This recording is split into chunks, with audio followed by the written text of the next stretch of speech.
vírgulas e pontos. Todos são igualmente importantes. Por quê? Porque dependendo do que você comer, dependendo do que você comer, você vai ativar alguns desses que são introns, ou a própria interação entre os genes, entre os exons, que são funcionais. Então, Eduardo, quer dizer que você está me dizendo que além da programação que me foi dada pela herança genética, eu ainda posso influir sobre o meu mapa genético, sobre o funcionamento dele, através da minha alimentação, de uma forma efetiva? Sim.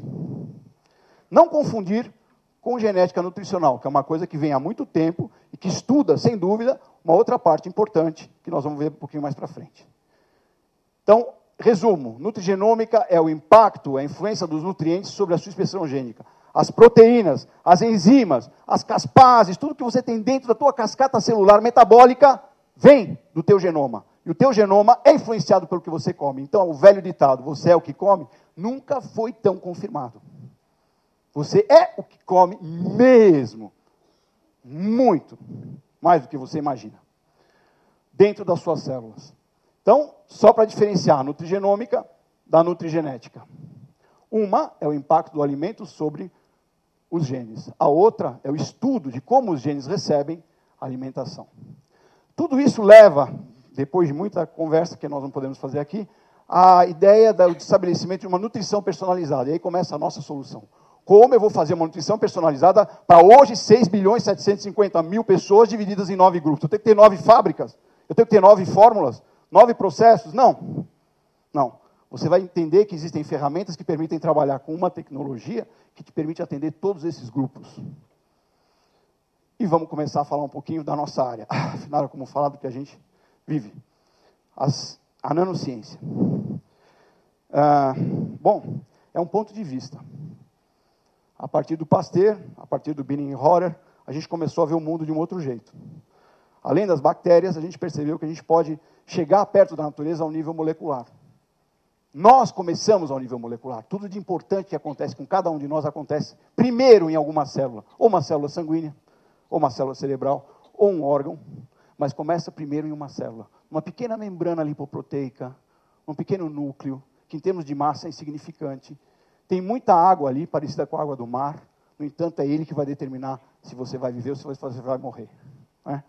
Então, a nanotecnologia é uma filha da nanociência. Aqui gasta-se milhões de dólares para você descobrir um pequeno passo para cima. Aqui ganha-se milhões de dólares utilizando esse pequeno ensinamento em aplicações práticas em 3 campos. A nanooptoeletrônica, a nanobiotecnologia, que é a nossa área, e nanomateriais. Rapidamente, todos os celulares, todos os computadores, tudo que vocês têm em casa hoje, câmeras, todo o aparato eletrônico, eletroeletrônico, se beneficia já há algum tempo da nanooptoeletrônica. Alguns produtos que nós consumimos já começam a incorporar nanobiotecnologia, como nós vamos mostrar. E a área de materiais é uma área também que tem desenvolvido muito, com materiais mais resistentes, né? Eu não vou entrar em detalhes, mas isso. Como surgiu a nanociência? Surgiu por causa da complexidade, da multidisciplinaridade e da pervasividade do conhecimento humano. Eu tenho um cálice chamado química. Eu começo 1000 anos a colocar informação lá dentro, desde os alquimistas, buscando a pedra filosofal. Mais 1000 anos de informação, chego no ano 2000. Esse cálice transborda. Ao lado, tem a física, que lá começou com Tales de Mileto, Demócrito de Abdera, átomo. 1000 anos de informação, 2000 anos. Esse cálice transborda. A biologia, os seus preceitos. Vamos falar de Darwin, vamos falar de Lamarck, Leeuwenhoek, todos eles. 1000 anos colocando informação lá dentro, esse cálice transborda. Esse transbordar de cálices do conhecimento humano se chama ciências complexas.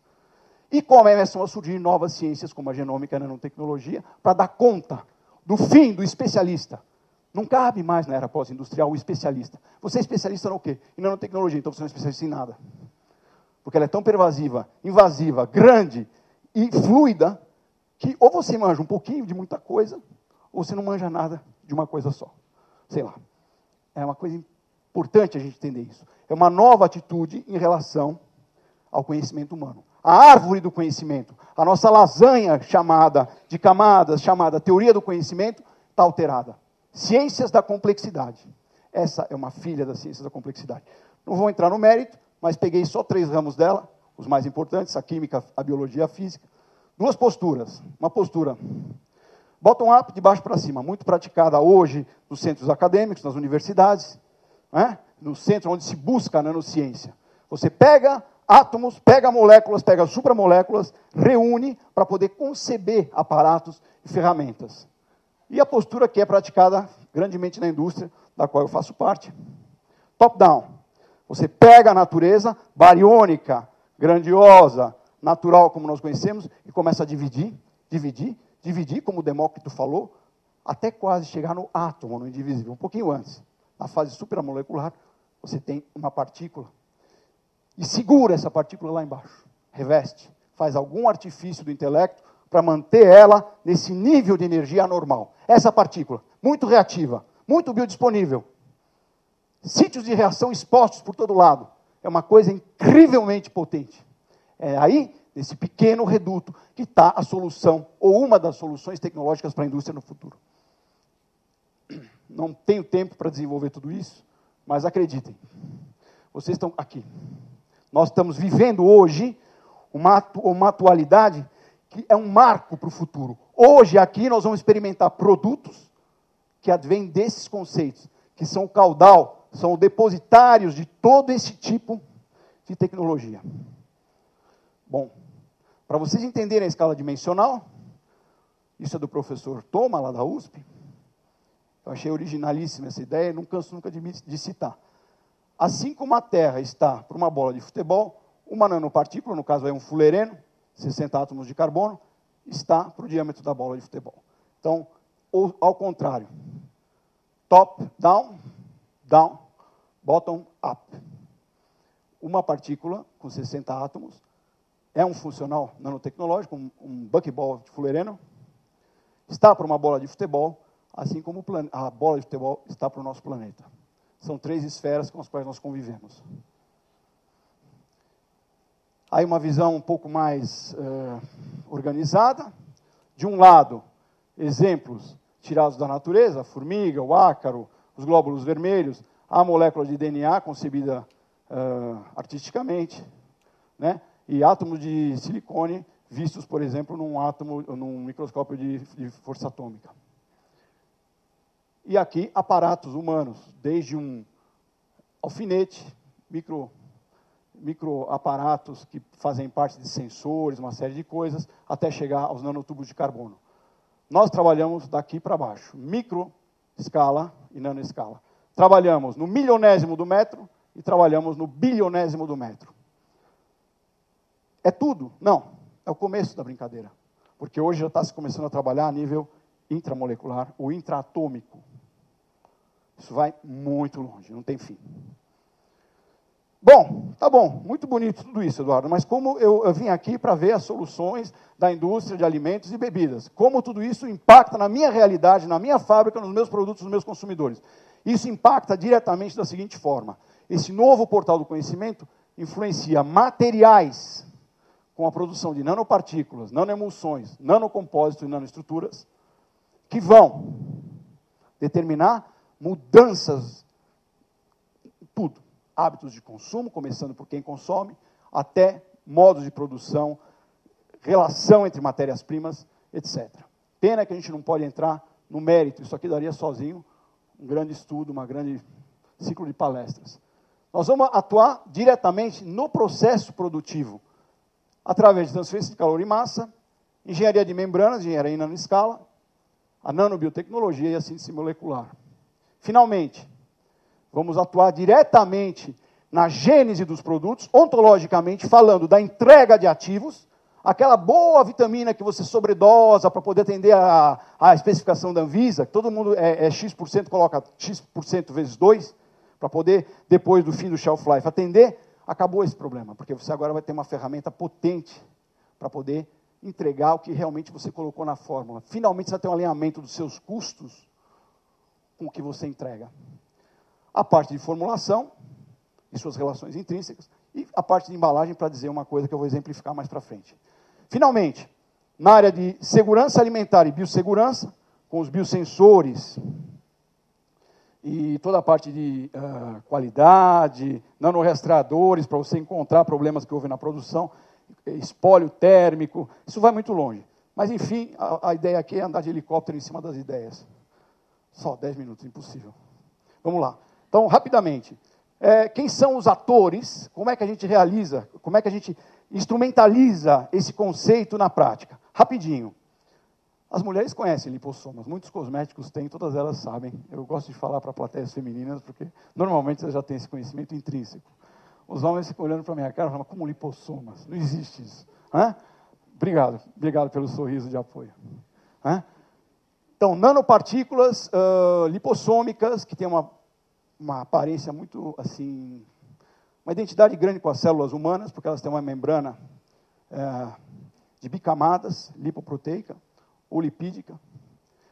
As nanopartículas sólidas, mais a nossa área aqui, as micronanopartículas poliméricas, algumas coisas que vocês vão degustar ali, alguns produtos que vocês vão degustar, tem no seu seio materiais desse tipo. Se vocês quiserem olhar no microscópio de varredura, eles vão ter essa cara. Podem levar para casa, levar no microscópio, que vão achar no meio da massa, no meio da carne, enfim.